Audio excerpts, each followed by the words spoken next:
जाना तो बहनी, इस शरीर के अहंकार ना करे के चाहिए। इस शरीर माटी है, मटिए मिल के जाई। ये तो सही है। तो यही के भाव में हम गाना गावत हई। तो गाना के माध्यम से सुनू और बताओ कैसे बा गाना।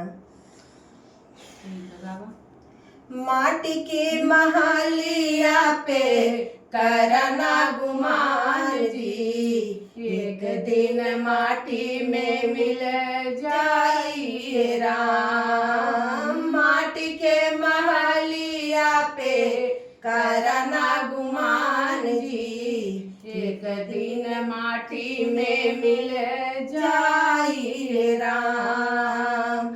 कंकड़ चुनी चुनी महल बनवला, कंकड़ चुनी चुनी महल बनवला, ओ तोहर काम ना आई राम। कंकड़ चुनी चुनी महल बनवला, वो तोहरे काम ना आई राम। वो तोहरे काम ना आई राम। मोह माया में तू बड़ा झुरैला, मोह माया में तू बड़ा झुरैला, केहू नाही संगवा में जाइए राम।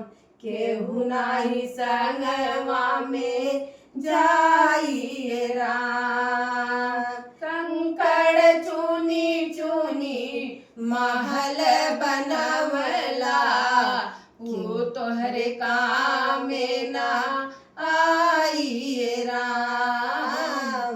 कंकड़ चुनी चुनी महल बनवला, वो तोहरे काम ना आई राम।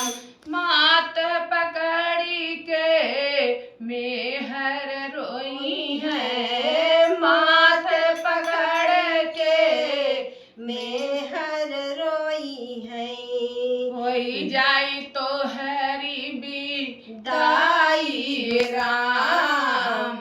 मात पकड़ी के मेहर रोई है, होई जाई तो हरी भी दाई राम। सब लोग मिली जुली तोहका उठाई है, सब लोग मिली जुली तोहका उठाई है, अगियाल तू है पहुँचाई चाहिए राम।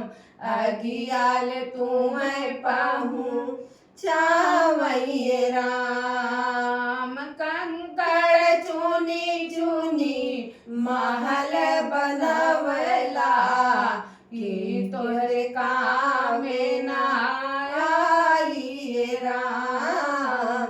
ई तोहरे काम ना आई राम। माटी के शरीरिया पे करना गुमान जी, एक दिन माटी में मिल जाइए राम।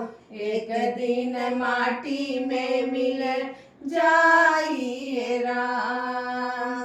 हम कइले बाटा कुछ ना हमारे बा, हम कैले बाटा कुछ ना हमारे बा। बतिया कहिला सच्चाई राम। हम कैले बाटा कुछ ना हमारे बा।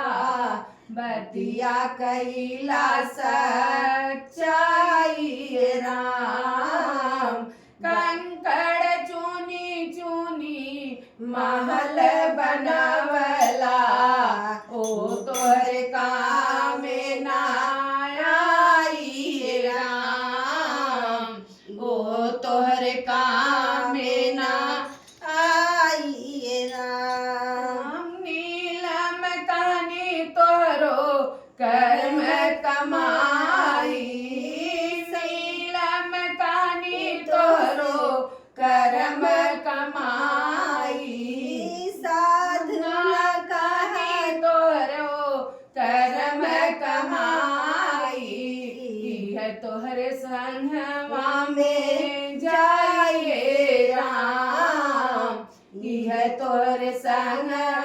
में जाइए राम। साधना कहानी तोरो कर्म समाई, यह तोरे संगवा में जाइए राम, यह तोहरे संगवा में जाइए राम। माटी के महलिया पे करना गुमान जी, माटी के महलिया पे करना गुमान जी, एक दिन माटी में मिल जाइए राम, एक दिन माटी में मिल जाइए